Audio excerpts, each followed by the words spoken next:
অনেক স্বপ্ন ছিল সে একজন বড় বিজনেসম্যান হবে এবং একজন ওর গিটার বাজাতে খুব শখ ছিল সে একজন বড় ব্র্যান্ড শিল্পী হবে। তো তার কোনো স্বপ্নই পূরণ হলো না এই স্বৈরাচার খুনি হাসিনার কারণে। আমি আজকে এখানে জনাব তারেক রহমান স্যারের কাছে বিনীত অনুরোধ করব, আপনি আগামী নির্বাচনে ইনশাল্লাহ যদি জয়ী হন অবশ্যই আমাদের সকল শহীদদের হত্যার বিচার করবেন আশা রাখি। কারণ আমরা যেমন কাজ পড়ে গেলে যেমন ভেঙে যায়, সেই বিশ্বাসটা আমাদের ভেঙে গেছে ইন্টারিম সরকারকে গঠন করার পরে। আমরা যেই আশা নিয়ে ইন্টারিম সরকারকে গঠন করেছিলাম আজকে সেই আশা আমাদের পূরণ হয়নি।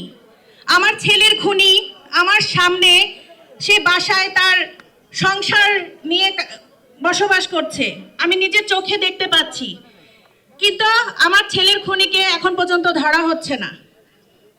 আমি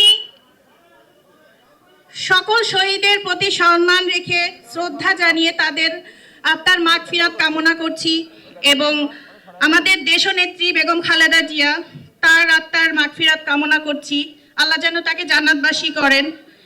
এবং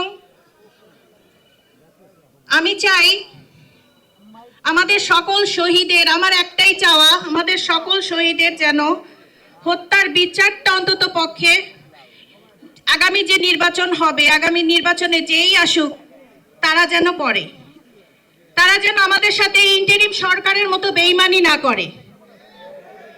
আজকে আমাদের সন্তানদের রক্তের উপরে যারা বসে আমাদের সাথে বেইমানি করছে, আগামী যারা নির্বাচনে আসবে তারা তো জনগণের ভোটেই আসবে, তারা যে আমাদের সাথে ন্যায় করবে এই বিশ্বাসটা আসলে আমরা এখন পর্যন্ত ধারণ করতে পারছি না।